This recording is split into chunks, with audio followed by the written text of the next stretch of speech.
Bonjour à tous. Comme Philippe l'a dit, je suis Dominique, je suis responsable du développement de Drillstar en France et aujourd'hui je vais aborder un sujet que personne n'a encore abordé qui est l'IA dans la formation, donc l'IA au service de l'apprenant. On a fait des choix, alors je ne vais pas refaire le débat sur l'intelligence artificielle qui effectivement révolutionne le monde, à la fois sur la médecine, sur l'automobile, même sur la télé. Quand on regarde Netflix, on a des suggestions qui sont complètement personnalisées. Il y a eu des débats hier, il y en aura encore à l'avenir, je ne vais pas refaire l'histoire. Toujours est-il que dans la formation, effectivement, on n'y échappe pas non plus. Il y a de plus en plus de solutions qui embarquent de l'IA dans leurs technologies, dans leurs outils, et c'est surtout aussi utilisé pour facilement créer des nouveaux contenus, des images, aujourd'hui des vidéos même. On peut très facilement créer une vidéo interactive à moindre coût, très rapidement et très facilement. Donc on a toutes ces avancées technologiques qui finalement nous permettent aussi d'avoir un nombre infini de ressources, de données, d'informations à portée de main, littéralement, parce qu'aujourd'hui on est capable de retrouver ces contenus dans notre téléphone. Et pour autant, on n'a pas encore trouvé de solution pour apprendre automatiquement. Un peu à la manière de Néo que les puristes ont reconnu, à qui on a branché une prise dans le cou ou on peut mettre une puce, et puis qui apprend le kung-fu en 2 secondes, qui se réveille, je connais le kung-fu, ça n'existe malheureusement pas encore, peut-être un jour. Après, on verra les avancées, je ne suis pas dans ce domaine-là. Pour autant, il y a quand même justement 2 effets qui vont mener à un besoin de formation assez important. Le premier, c'est l'effet Google, et le deuxième, c'est la courbe d'oubli. Alors, je ne sais pas si ces domaines, si ces effets vous sont familiers. L'effet Google, en fait, c'est tout simplement le fait que notre cerveau a changé son fonctionnement, son mode de fonctionnement, simplement du fait qu'aujourd'hui, on ait accès très facilement à ces informations. Plutôt que de se dire, je vais retenir l'information, s'il sait qu'il peut y avoir accès facilement, il va retenir comment y accéder. Plutôt, donc typiquement, c'est basé sur le moteur de recherche Google. S'il sait qu'il peut y aller, il va retenir la manière dont il peut y accéder plutôt que retenir l'information en tant que telle. Le meilleur exemple, finalement, c'est un peu les numéros de téléphone. Je pense qu'à une époque, il y a peut-être 15-20 ans, on connaissait tous le numéro de téléphone de nos proches. On savait appeler directement, on n'avait pas besoin de réfléchir. Et aujourd'hui, le fait de savoir qu'on ait tous ces numéros dans notre répertoire, on n'a plus besoin, enfin en tout cas personnellement, je dois connaître 2-3 numéros de téléphone maximum. Et tout le reste, je sais que je peux y accéder en 2 secondes dans mon répertoire. Donc ça, c'est l'effet Google. Et le deuxième effet qui va être aussi important, c'est la courbe d'oubli. En fait, la courbe d'oubli, ça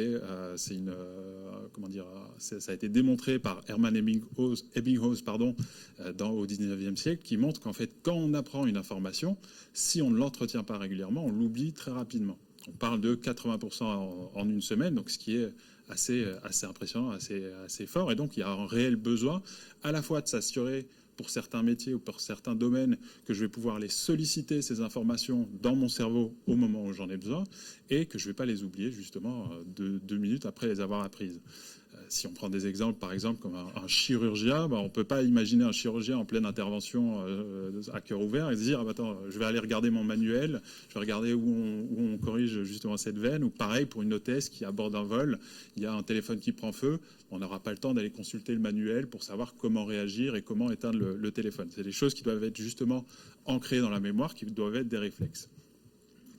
Et c'est ce qu'on a vraiment voulu mettre en place dans Drillstar. Donc on a d'un côté cette IA qui va accompagner l'apprenant et s'assurer qu'il ait les bonnes ressources, les bonnes connaissances au bon moment, tout au long de l'année. Et on va combiner ça avec des techniques d'apprentissage basées sur les neurosciences, justement pour permettre un apprentissage qui soit efficace et qui soit durable. Alors justement, comment ça fonctionne ? Le premier point qui n'a pas forcément trait à l'IA, mais en tout cas qui permet une efficacité du dispositif, c'est qu'on va mettre en place du micro-learning. L'idée, c'est vraiment de découper un module d'apprentissage en petites parties pour permettre finalement au cerveau de facilement absorber cette information. Ces modules courts vont aussi permettre de les répéter plus souvent. Plutôt que de faire une session massée en début d'année ou à un moment donné, on va faire plein de petites sessions qui vont être assez courtes, qui peuvent être très engageantes. Et puis ça aussi, ça force finalement à réfléchir à qu'est-ce qui est essentiel à retenir pour mes collaborateurs, pour mes élèves. Donc vraiment découper ce module d'apprentissage en petites parties.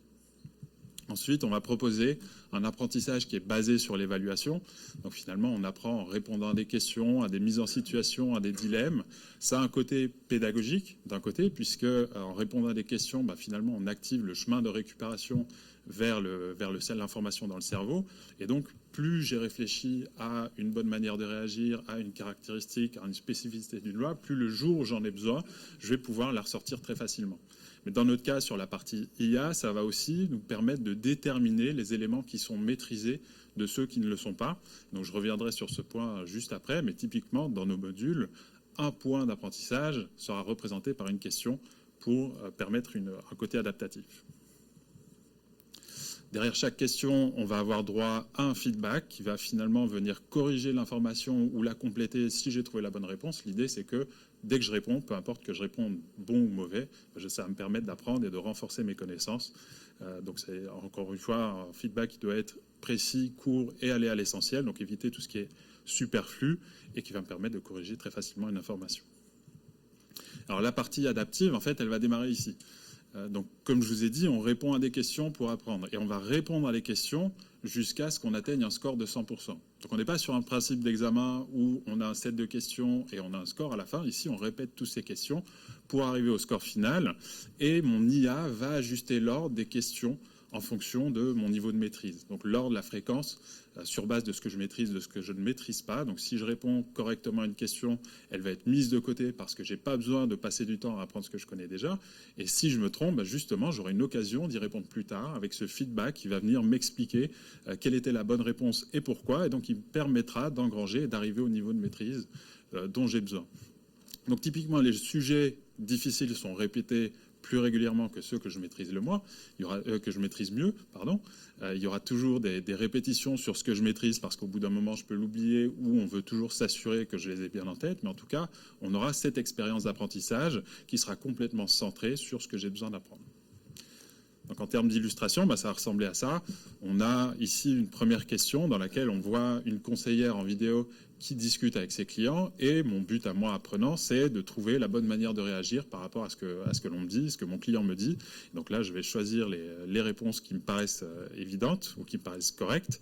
Je vais en l'occurrence me tromper et je vais pouvoir accéder directement à un feedback qui va m'expliquer quelle était la bonne manière de réagir, pourquoi, me donner des informations complémentaires. Et je peux regarder aussi une vidéo qui va m'indiquer justement quelle est la bonne manière de réagir. On peut illustrer avec des images, des vidéos, des PDF, différents médias. Cette question, je me suis trompé, on va me la reposer plus tard, soit sous la même forme, soit sous une forme différente, mais en tout cas, je ne la maîtrise pas, donc il faut insister dessus, il faut me permettre justement de l'acquérir. Ici, on a une deuxième question dans laquelle on a une situation qui va être similaire, je vais y répondre. En l'occurrence, je vais trouver la bonne réponse et je vais quand même pouvoir regarder un feedback qui va m'expliquer, toujours de la même manière, la bonne manière de réagir, qui peut donner des informations complémentaires pour m'assurer finalement que même si j'ai trouvé la réponse par hasard, je peux apprendre la bonne manière de réagir, la bonne information. Et cette question, je vais typiquement devoir y répondre une deuxième fois par après pour s'assurer qu'elle est validée. Une fois que j'aurai fait ça, on va la mettre de côté pour éviter, encore une fois, de me faire perdre du temps à apprendre ce que je maîtrise déjà et se concentrer sur ce que je dois réellement apprendre. Le dernier point, c'est la partie courbe d'oubli. Donc j'en ai parlé tout à l'heure. On va calculer la courbe d'oubli individuelle pour chaque collaborateur. Et notre IA ça va permettre à notre IA de proposer le bon contenu au bon collaborateur au bon moment pour justement l'inviter à réviser avant qu'il n'oublie. Ça va permettre de faire des répétitions espacées, donc d'augmenter l'espace entre deux répétitions pour finalement ancrer ces informations dans la mémoire long terme. Donc chaque collaborateur va recevoir ses propres notifications, ses propres invitations, justement pour maintenir le niveau élevé. Je vous ai montré tout à l'heure le pic de connaissances dans lequel on oublie très rapidement les informations. Avec Drillstar, on va avoir une courbe qui ressemble plutôt à ça, dans laquelle, comme on répond à des questions jusqu'à arriver à 100%, on arrive à un niveau plus haut, et puis naturellement, on commence à oublier. Et l'IA va venir accompagner cette courbe en me proposant un contenu spécifique pour moi au moment où j'ai besoin de réviser. Donc ça me permet de refaire une session qui va être aussi courte, aussi espacée, et puis ainsi de suite tout au long de l'année. J'ai un niveau qui est élevé tout au long de l'année. J'ai un temps de formation qui va être réduit parce que les sessions sont de plus en plus espacées puisque j'ancre ces informations dans ma mémoire long terme et parce que l'IA m'amène automatiquement sur les sujets que je dois réviser et sur les points que je dois renforcer. Donc les sessions seront aussi de plus en plus courtes. Donc finalement, on a cet apport qui va nous permettre de se concentrer sur ce que j'ai besoin d'apprendre et m'assurer qu'à tout moment tout au long de l'année, j'ai le bon niveau de maîtrise sur les sujets qui sont essentiels pour moi. Alors, en termes de cas d'usage, c'est aussi large que ce qu'on peut imaginer. Aujourd'hui, on travaille sur des sujets bancaires en termes de conformité, en termes de connaissances produits, avec Rabobank, avec le Crédit Agricole notamment. Ça peut être sur des sujets de sécurité et sûreté à bord des vols. J'ai évoqué rapidement l'exemple pendant ma présentation. Donc, on fait ça chez Air France. On a lancé le projet chez Transavia cette semaine, justement pour s'assurer que le personnel navigant ait les bonnes connaissances en termes de sécurité et sûreté. Comment je dois réagir en cas d'atterrissage forcé, d'amérissage, en cas de feu à bord de la cabine.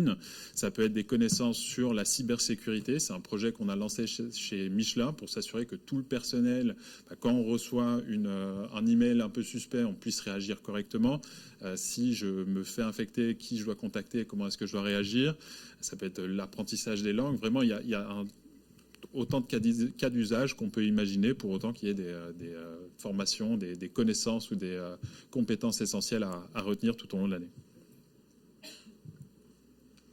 Alors j'ai un peu peur parce que j'ai pas eu Il me reste combien de temps là ? 4 minutes. Je pense que j'aurais largement fini avant. En fait, voilà. Donc je serais ravi, en tout cas, j'ai fini d'ailleurs. Je serais ravi de pouvoir échanger avec vous. Ouais, non, je pensais qu'il restait un slide qui n'apparaît pas.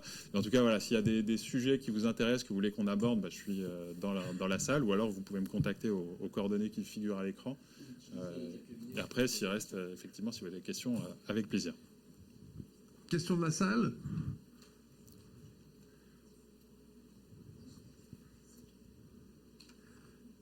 Est-ce qu'on a un retour des apprenants vis-à-vis de cette approche-là ? Comment ils ressentent la solution ? Oui, c'est une très bonne question.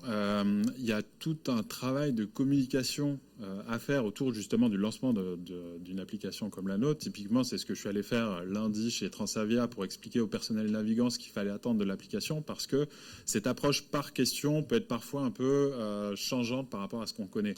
On a des répétitions de questions, on va avoir un score qui va diminuer au fur et à mesure, et donc on a souvent des retours au départ qui vont nous dire je comprends pas, j'ai complété mon quiz et puis finalement là je suis plus à 100%.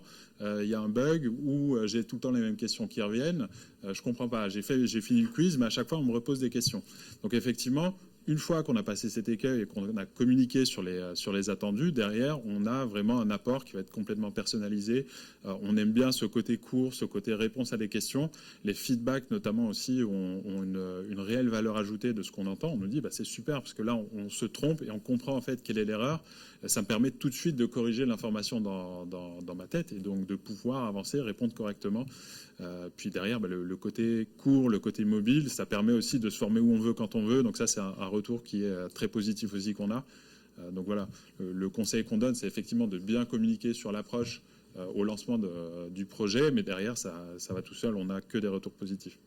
Et la prise en main de l'outil auteur, si je puis dire, pour un concepteur, ça prend combien de temps ? Alors, la prise en main, elle prend quelques heures à peine. C'est vraiment très simple. On a plusieurs formats. Donc, un format qu'on appelle Story, dans lequel c'est une page avec du texte, du PDF, des images, des sons.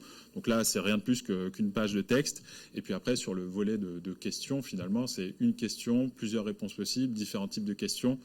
On a des timings. On peut mettre un feedback avec des médias. Ça se fait très rapidement. C'est très intuitif. On l'a revu il y a un an, justement, pour apporter ce côté très intuitif. Donc en une semaine, grand max, on est capable de créer des contenus. On a même certains clients qui le font sans notre aide. Donc il y a rien de plus facile. Super. Pas d'autres questions ? Merci beaucoup, Dominique. Merci à vous. Bonne fin de journée. Merci bien.